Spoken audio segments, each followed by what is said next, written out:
महिला आरक्षण बिल लोकसभा में 454 मतों से पास हुआ है और अभी इन तमाम बातों पर अभी बात करने के लिए हम आए हैं। बिहार सरकार के पूर्व मंत्री रामजतन सिन्हा हैं और बिहार प्रदेश के कांग्रेस के अध्यक्ष भी रह चुके हैं और लगभग आधी सदी से छात्र राजनीति में सक्रिय रहे हैं। कई बातें जानेंगे। सर, जिस प्रकार से कल लोकसभा में पास हुआ महिला आरक्षण बिल 33%, इसको कैसे देखते हैं? इसको तो इस रूप में देखते हैं कि अभी 2024 का जो लोकसभा चुनाव है वो सर पर है और कोई भी आदमी इसमें पीछे रहना नहीं चाहता है। और एक बिल का लाने का मकसद न तो महिलाओं का सशक्तिकरण है और न ही कोई पायस उद्देश्य है, बल्कि पूर्णतः है राजनीतिक है, राजनीति से प्रेरित है, राजनीति से ओतप्रोत है।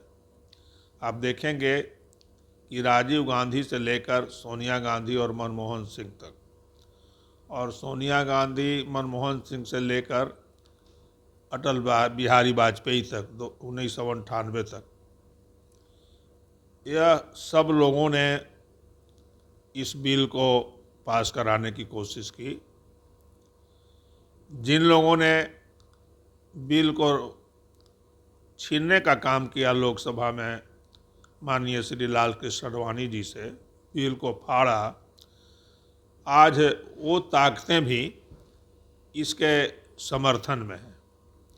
जिन लोगों ने बिल लाया उनमें भी ई फॉर बट परंतु किंतु है। तो इससे बिल्कुल स्पष्ट है कि इसका समर्थन और विरोध कोई नीति और सिद्धांत पर आधारित नहीं है, महिलाओं के हित पर आधारित नहीं है।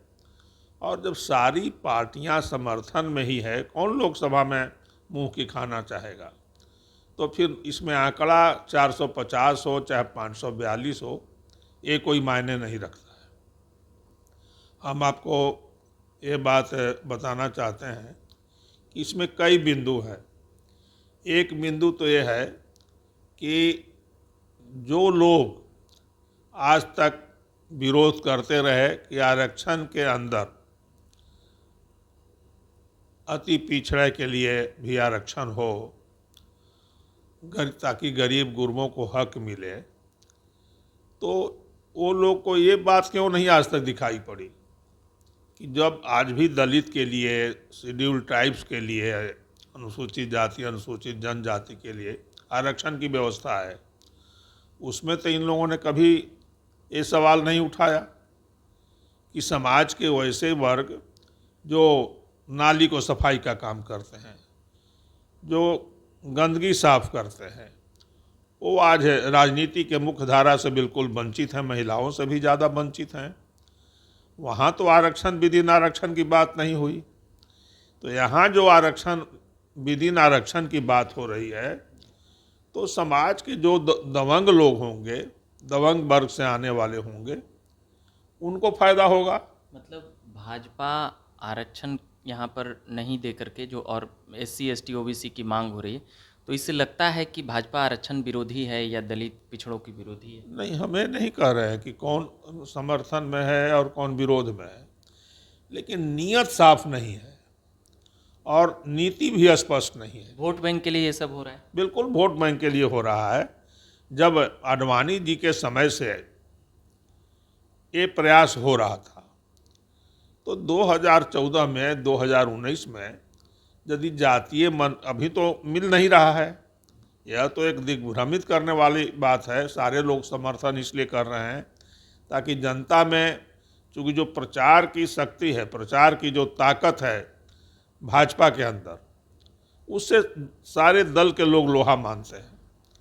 वो एंटी महिला आरक्षण नहीं करार दिए जाए, इसलिए समर्थन कर रहे हैं। वरना 2019 में यदि चला आता है बिल तो आज लागू हो जाता जी। अब कहा जा रहा है कि 2029 के पहले जब जातीय जनगणना हो जाएगी, सीटों का डिलिमिटेशन हो जाएगा, पुनर्निर्धारण हो जाएगा, तब लागू होगा। तब लागू होगा। मतलब देरी कर रही है, साल और 5-6 साल बर्बाद होंगे। हाँ, नहीं बर्बाद नहीं होंगे, मतलब कि फिर अगला 5 साल वोट दीजिए भाजपा को। और इसी भय से कांग्रेस पार्टी डर से समर्थन कर रही है। कर रही है। और कांग्रेस पार्टी पहले भी इस बिल को राजीव गांधी लाना चाहते थे, सोनिया गांधी, मनमोहन सिंह ने भी प्रयास किया, तो आज तक ये बिल क्यों नहीं पास हुआ? जी। ये वोट बैंक का आधार है, बनाया जा रहा है। और आरक्षण, विदिन आरक्षण का यदि प्रावधान यहाँ है तो मुसहर जाति के लोगों के लिए जो बिस्टा साफ करते हैं, स्कैवेंजर का काम करते हैं, उन लोगों को लिए आरक्षण क्यों नहीं होना चाहिए? अच्छा, मेन बात, एक बड़ा सवाल उठ रहा है। 75-76 साल आज़ादी के हो गए और आधी सदी से ज़्यादा समय तक कांग्रेस रही। कांग्रेस इन सभी चीज़ों पर क्यों नहीं ध्यान दे पाई? और वो तो बहुमत में राजीव गांधी को 400 सीट अकेले था।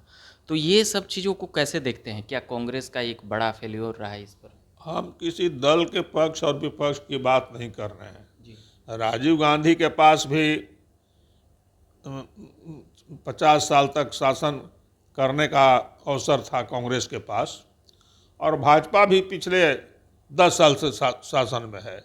उसके पहले वाजपेयी जी 5 साल थे, ये भी 15 साल थे। समाजवादी भी थे, 5 साल वो भी थे। तो ऐसा तो नहीं कि सबको बारी बारी से मौका मिला, लेकिन किसी का न नियत साफ था, न नीति साफ था।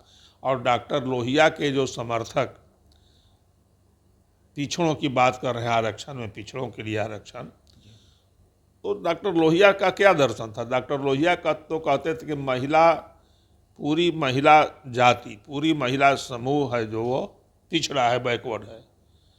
लेकिन उनके जो अनुयायी बाद में हुए, उन्होंने जाति को आधार बनाया, और जाति के आधार बनाकर समाज में इतनी कटुता, इतना विरोधाभास पैदा कर दिया गया है कि आज हर चीज़ को हम जात के चश्मे से देखते हैं। कहीं ठीक है, आरक्षण की बात जाति आधारित सब कुछ हो, लेकिन कभी मेरिट की तो भी तो बात हो। आप 50%, 60%, 70% आरक्षण दे दीजिए, तो कम से कम 25-30% मेरिट की भी चर्चा होनी चाहिए। जो आर्थिक रूप से कमज़ोर है उनको भी 20%, 25% की चर्चा होनी चाहिए।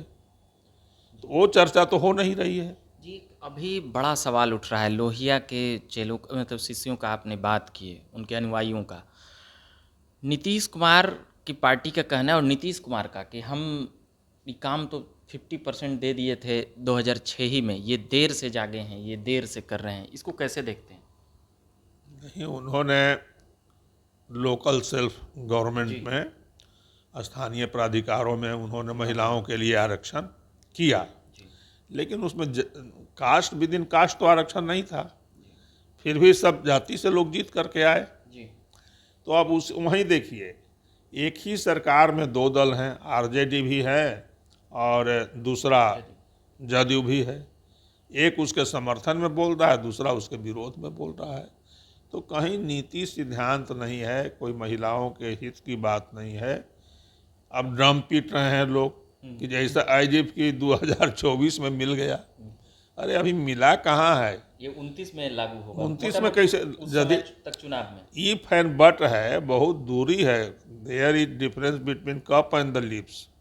और एक कप लिप्स की बात नहीं आई, तो अभी कोसों दूर है, कोसों दूर है। हो सकता है अगला 30, 35, 40 साल भी हो जाए। यदि आप चांद पर जाना चाहते हैं, आप विश्व गुरु बनना चाहते हैं, तो आपको मेरिट देखना होगा ना। यदि मेरिट नहीं है, केवल जातीय जातीय का नारा लगा करके आप दुनिया में के जो देश आज आगे बढ़े हुए हैं, विकसित देश हैं, उनसे आप कैसे प्रतियोगिता में सफल होंगे? ये एक महत्वपूर्ण सवाल है। आप अभी कह रहे हैं कि 2047 तक हम विकसित राज्य हो जाएंगे, या तीसरा अर्थव्यवस्था हो जाएंगे। अब अभी 5वां है। अरे 5वां अर्थव्यवस्था तो 2013 में ही विश्व ने डिक्लेयर कर दिया था कि आगे आने वाले समय में 5वां अर्थव्यवस्था भारत हो जाएगा। तो केवल नारों से तो काम नहीं चलेगा। अभी इस बिल का नाम भी नहीं है, महिला सशक्तिकरण बिल, नारी बंधन, नारी बंधन। ये बंधन क्या है भाई? सम्मान में ये बंधन तो आप रामचंद्र का बंधन कर रहे हैं, अच्छी बात है, कृष्ण का बंधन कर रहे हैं, और उसके बाद और भी बंधन कई जगह, शंकर का बंधन बनारस में हो रहा है। अरे नारी का तो सम्मान करिए, नारी को सम्मान करिए और उसके बाद उनको ताकत दीजिए। तो इस सशक्तिकरण बिल इसका होना चाहिए था ना। और कोई पॉइंट जिस पे और सुधार की आवश्यकता हो, एक आध पॉइंट और? अब सुधार तो जो बैग मिला संसद सदस्यों को, उसमें एक संविधान की कॉपी रखी हुई थी। जी। अब उस संविधान की कॉपी जो है, जो मूल कॉपी जो पूरे दुनिया के पास उपलब्ध है, उसमें से कोई चीज़, कुछ चीज़ गायब किया हुआ है। तो ये तो बहुत विकृति न है। यदि आपको अरुणाचल प्रदेश को अपने नक्शे में दिखाता है चाइना, चाहे दूसरे स्थानों को, तो आपको विरोध होता है, और विरोध होना भी चाहिए, क्यों नहीं विरोध होगा। लेकिन आप स्वयं जो ये आप काम कर रहे हैं कि संविधान ही के साथ छेड़छाड़ किए हैं, आप करते, आपके पास 2/3 बहुमत है, आप उसको सुधार ले, संशोधन करते, पारित करवाते। इंदिरा गांधी ने पहले लोकसभा से और 2/3 विधानसभाओं से पारित किया, तब उसके प्रस्तावना में सेकुलर एंड सोशलिस्ट जी। रिपब्लिक जोड़ा गया। तो उसको हटाने के लिए भी तो उसी विधि का होना चाहिए था। तो ये कई चीज़ें अच्छा, हैं। ये आरोप लगता है कि संविधान बदल दिए, पूरा कानून बदल दिए, इसको कैसे देखते हैं? ये आरोप में देखिए, कितना तथ्य, सच्चाई? संविधान कोई नहीं बदल सकता। नीतीश जी बोल रहे हैं कि संविधान। न तो संविधान को बदलने के किसी में ताकत है, कोई भी राजनीतिक दल हो, और न तो इसमें मूल चूल परिवर्तन होगा। संशोधन आप ला सकते हैं, पर जो एक पूर्व मुख्यमंत्री और वर्तमान मुख्यमंत्री हैं बिहार के, वो कह रहे हैं कि संविधान बदलने की पूरी साजिश। ठीक है। देखिए, बात तो कोई भी आरोप लगा रही है या तथ्य? बात तो कोई भी कह सकता है। जानकारी किसी की बपौती नहीं है, जी। किसी का एक अधिकार नहीं है। जो सड़क पर चलने वाला, गांव में रहने वाला आदमी है, राजनीति वो भी समझता है, और इसलिए एक केवल कह देने से तो नहीं होगा, इसको तो करना होगा ना। आज आपने नाम बदल दिया, दूसरा आवेगा तो कहेगा कि नहीं, नारी सम्मान विधेयक, रहेगा। हाँ, बदल अच्छा, देगा। एक नया, अभी नया आप जी। सेंट्रल हॉल का आप दूसरा नाम कर देंगे, आगे आने वाला होगा, कहेगा कि नहीं, ओल्ड ही पार्लियामेंट में चलेगा, ये जादूगर रहेगा, ये पुस्तकालय रहेगा। अब वही नए संसद भवन पर ही हम आ रहे थे। नए दुर्भाग्य है कि जब देश में हम दावा करते हैं, सारी दुनिया मानती है कि हम प्रजातंत्र के रास्ते पर हम एक बहुत सशक्त देश के रूप में उभर रहे हैं, ऐसे परिस्थिति में जिस तरह से बातें चल रही हैं, वो देश हित में नहीं है। अच्छा, ये नया संसद जो बना, इसको लेकर क्या कहना चाहेंगे? पहले बहुत सी, मतलब वो 75 साल पुरानी व्यवस्था के हिसाब से वो ढांचा तैयार की गई थी, और ऐसी, और अभी जो नया बना है उसमें बैठने उठने बोला जा रहा है पूरा बेहतर है, ये तमाम चीज़ें, दोनों हॉल को एक में करके चलाया हम तो ऐसे लोगों में नहीं है जी। जो कहेंगे कि कोई दूसरी सरकार आवे तो इसको तोड़ दे। पर उद्घाटन में इसका विरोध किया था विपक्ष ने, कई नेता वहाँ नहीं गए थे। विरोध तो तब न होता जब वहाँ जाते ही नहीं। मगर फिर दोबारा गए, गए, इस हाँ, बार तो कदापि नहीं जाना चाहिए था, जी। कदापि नहीं जाना चाहिए था। उससे हमारा इतिहास जुड़ा हुआ है, और उसमें बहुत अच्छी अच्छी बातें हुई थी। परिवर्तन की बात है तो डिस्कशन के दौरान B.R. अम्बेडकर ने कहा था, जिस तरह से राष्ट्रपिता महात्मा गांधी ने कभी कहा था कि अब कांग्रेस को डिस्पर्स कर देना चाहिए, तो उसी तरह से B.R. अम्बेडकर ने कहा था कि संविधान कितना भी अच्छा क्यों न हो, यदि उसको लागू करने वाले लोग अच्छे नहीं होंगे तो फिर संविधान से कोई सोशल रिफॉर्म्स और समाज का हित नहीं हो सकता। इसलिए संविधान को समाप्त कर देना चाहिए। तो तरह तरह के विचार आए हैं, लेकिन उस समय देखते होंगे कि जब लोग एक दूसरे की बात रखते थे, उसको पसंद करते थे। हाल हाल में आप देखिए, सुषमा स्वराज को देखिए। सुषमा स्वराज कोई बात रखती थी तो हंसते हंसते रखती थी, कहती थी, दादा आपको प्रणाम करते हुए हम आपके बात से ये सहमति व्यक्त करना चाहते थे। और उनकी बातों को सब लोग सुनता था। तो प्रजातंत्र में संवाद का बहुत बड़ा महत्व है। और दूसरों की भी बात को आप समझिए, आप दूसरे की बात को समझ के, दूसरे के बात को सुन करके और तब किसी निर्णय पर आप पहुँचिए। आप जो भी करना चाहते हैं उस पर पहले नेशनल डिबेट करा लीजिए, सारे विधानसभाओं की राय ले लीजिए, विरोधी दलों से विचार विमर्श कर लीजिए, और उसके बाद जो बिल पास होगा उसमें जो सुंदरता होगी, और संख्या बल के आधार पर कोई चीज़ आप पास कराते हैं, उसकी सुंदरता में, उसके सुगंध में आकाश जमीन का अंतर है। चलिए, तो अगले भाग में हम बात करेंगे विपक्षी नेताओं की बैठक और तमाम चीज़ों को लेकर।